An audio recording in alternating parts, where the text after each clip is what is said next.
Bonjour à tous, j'espère que vous allez bien. Je suis très contente de vous retrouver dans cette nouvelle vidéo dans laquelle nous allons parler de mes objectifs 2022 en matière de tricot. Alors, objectif, c'est un mot qui fait un peu peur. Qu'est-ce qu'il y a derrière objectif? C'est juste ce que j'aimerais en fait pour cette année 2022. Il y a eu le temps des bilans, et notamment le bilan tricot de mon année 2021. En me posant, je me suis rendu compte qu'il y a des choses qui m'avaient beaucoup plu cette année, des choses qui m'avaient plu et que j'avais pas assez faites, des choses qui m'avaient beaucoup moins plu et du coup il a fallu, j'avais envie de rééquilibrer certaines choses pour cette année et donc ce rééquilibrage on va dire, c'est ça que je vais appeler mes objectifs. Alors, du coup, dans mes objectifs tricot, il y a des objectifs que j'avais pas mis l'année dernière et que beaucoup mettent souvent, c'est finir des encours. Donc j'aimerais finir 5 encours. Dans les 5 encours, j'ai 3 paires de chaussettes. Donc j'en ai une dont il me manque la moitié de la deuxième chaussette, une où il me manque la deuxième chaussette et une paire où j'ai fait la moitié de la première. Donc autrement dit, je suis à 75% d'une paire de chaussettes, 50% d'une autre et 25% d'une autre. Voilà, alors je pense que si je m'y mettais la première semaine de janvier, c'est bon, ce serait plié à la fin de la semaine. Bon, il s'avère que je pense que je vais lisser ça tout au long de l'année, hein, je vais pas me précipiter dessus, mais voilà, c'est quelque chose que j'aimerais vraiment beaucoup. Il y a également le pull Bonne Amie que j'avais testé pour Knit for Passion Astrid et je l'avais jamais terminé. Il me manque une manche. C'est un pull tout en jacquard qui m'a demandé beaucoup de temps ce qui a été compliqué à caser, notamment à cause des soucis que j'ai eu à l'épaule qui a mis en l'air tous les plannings que je pouvais avoir, enfin planning plus ou moins. En tricot, j'ai pas des plannings très très rigoureux, mais, mais en tout cas, voilà, j'étais totalement hors délai, je me suis plantée en plus à un moment, enfin voilà, donc ça j'aimerais vraiment, vraiment, vraiment le terminer. Et j'ai le Quite Stars de Rory Locatelli que j'ai commencé il y a un bon moment, que je tricote avec des très jolies laines d'Heidi Heidi et depuis que je crée des designs, j'ai laissé de côté un peu mes autres en cours et celui-ci j'aimerais vraiment le ressortir et le terminer et voilà, et le porter, tout simplement. Donc, donc voilà, c'est le premier objectif, ce serait de finir 5 en cours tricot cette année. C'est possible, hein. Et je pense que ça me ferait plaisir en fait, ça me ferait vraiment plaisir. Je m'étais fixé l'année dernière un objectif de... Enfin l'année dernière, en 2021, je m'étais fixé un objectif pour au niveau du nombre d'écheveaux que je voulais utiliser de mon stash. Donc ce que j'appelle mon stash, c'est les écheveaux que j'ai achetés l'année d'avant. Donc en fait là, j'ai acheté des écheveaux dans l'année, notamment à des salons, et j'aimerais tricoter 12 écheveaux qui sont dans mon stash. 12 écheveaux, ça représente... alors, ça peut représenter peut-être un écheveau qui serait une paire de chaussettes, 2 écheveaux, ça peut être un châle, mais quand je pense à 12 écheveaux, je pense surtout à 4 grosses pièces faites avec chacune avec 3 écheveaux.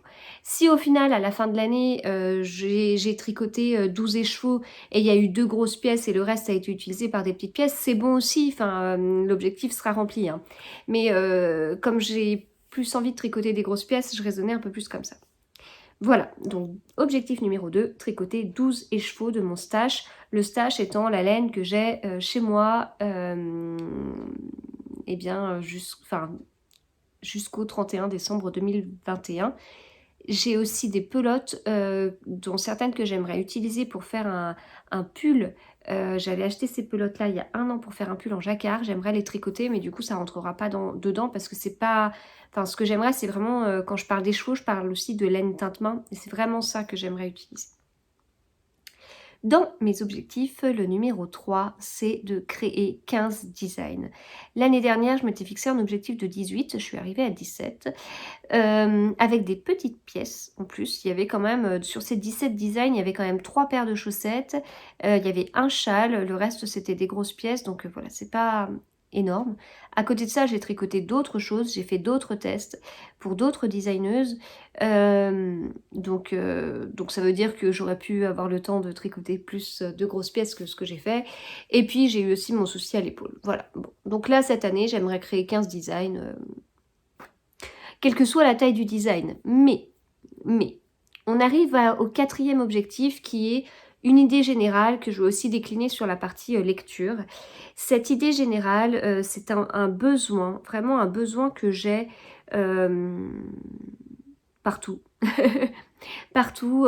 Quand je fais le constat en fait de cette année par rapport à ma vie, il y a trop de choses, etc.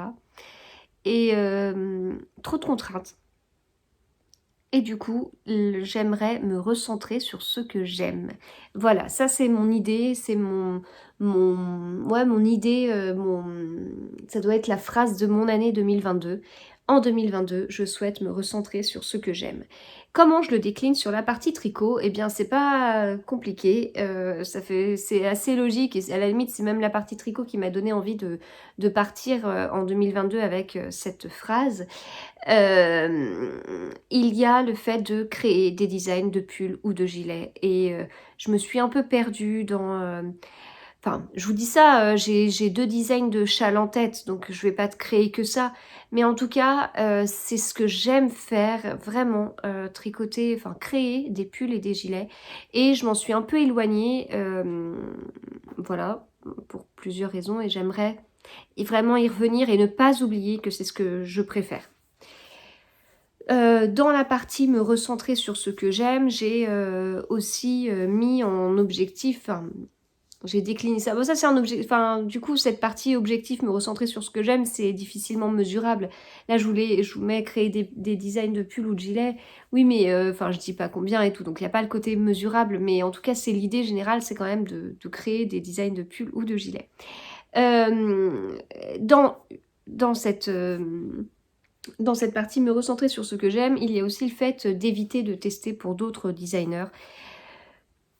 Parce que je peux plus, en fait. Je peux plus, ça va plus avec forcément ce que j'ai envie. Donc si j'ai envie de tricoter un modèle d'autres designers, je le tricote après, en fait. Et je le tricote à ma vitesse, en parallèle de design que je peux créer, en parallèle de tests de mes designs que je suis en train dont je suis en train de m'occuper. En plus, j'ai souvent 2 tests en même temps. À côté de ça, enfin oui, au moins 2 tests en même temps. Faut que je gère les sorties, faut que je gère mes corrections de patron, les photos, l'arrangement du patron avant la sortie, les fiches Ravelry, enfin voilà, tout ça, ça fait beaucoup, surtout pour quelqu'un qui a l'objectif de créer 15 designs, ça veut dire faire toutes ces démarches-là 15 fois dans l'année, ça fait sur plusieurs semaines, enfin c'est quand même assez enfin c'est beaucoup, voilà, pour un... Enfin, c'est pas du tout mon premier job, donc je peux pas faire plus que ça. Et du coup, le fait de tester, enfin bon, je vous en ai parlé dans le bilan 2021, c'est pas une bonne idée. Voilà, c'est pas une bonne idée. Je peux pas me stresser avec des deadlines pour les autres, avec des patrons qui ont beaucoup d'erreurs que je dois détecter, parce que ça me stresse vraiment. Et ça m'empêche de sortir des patrons. Et c'est mon second job, c'est des patrons que je vends, et voilà, enfin ça... Je pense que c'est pas bien, enfin je veux pas repartir comme en 2021 sur ça. Voilà, donc ça c'est ce que j'ai appris sur l'année 2021, donc sur l'année 2022 je veux que ce soit différent. Et autre objectif cette année, toujours pour me recentrer sur ce que j'aime, alors c'est dans le sens, pardon, me recentrer sur ce que j'aime porter, eh bien je voudrais créer plus de design en DK. Alors soit donc de la laine épaisse, soit en mélangeant un fil de mohair avec un fil de mérino, ça peut être même plus que de la DK, soit un fil de DK, tout simplement. Et puis je vous dis, c'est au moins DK, donc ça peut être même de la DK mélangée avec un fil de mohair, enfin voilà, peu importe, mais la laine plus épaisse que ce que je peux faire actuellement, parce que c'est ce dont j'ai besoin dans ma garde-robe. Je suis frileuse et je trouve que j'ai beaucoup de pulls en fingering, de gilets en fingering que je porte, ça il n'y a pas de souci. Mais quand on arrive en hiver, bah, j'ai mes gros pulls en jacquard tricotés avec de la laine drops qui commence à plucher de plus en plus. Alors j'ai aussi celui-ci qui est le Next Year in Lerwick, qui est un pull donc du coup tout en jacquard que j'avais tricoté en alpaca de Drops, qui bouloche un peu, mais ça reste, ça va je trouve quand même. Mais bon, quoi qu'il en soit, mes pulls ils commencent un peu à vieillir et puis c'est pas des choses que je peux mettre aussi quand je vais au travail. C'est des choses que je peux mettre en télétravail, mais sur place, quand je vais sur place, j'aimerais avoir des pulls et des gilets voilà, qui sont plus simples à porter quelque part. Voilà, donc si je récapitule, dans mes objectifs de cette année, il y a le fait de finir 3 paires de chaussettes que j'ai en cours, le Quiet Stars et le pull Bon Ami, tricoter 12 écheveaux de mon stash, créer 15 designs et me recentrer sur ce que j'aime, que je décline en 3 points, créer des designs de pull ou de gilet, éviter de tester pour d'autres designers et créer plus de designs en DK. Voilà, donc avec tout ça, j'espère que l'année sera bonne. J'en profite du coup pour vous souhaiter une très bonne année 2022. Que cette année soit remplie de bonnes choses, que ce soit au niveau personnel, familial, professionnel, une très bonne santé. Je pense qu'on en a vraiment besoin en cette période-là. Je vous souhaite aussi de très très bons moments tricot. Que vous puissiez tricoter tout ce que vous souhaitez. Hein. Ça, je sais que c'est impossible, mais on peut au moins se le souhaiter. Voilà, je vous retrouve très vite sur ma chaîne avec des vidéos, certainement des podcasts. Je peux pas vous dire quand, mais c'est sûr qu'il y en aura. Et puis voilà, il y a pas mal de sorties de patrons qui sont prévues cette année, au moins là sur le début de l'année, avec au moment où je vous parle, j'ai 3 tests en cours. Et voilà, donc merci à vous d'être là, merci de votre confiance, de votre soutien, et on se retrouve très vite pour parler tricot.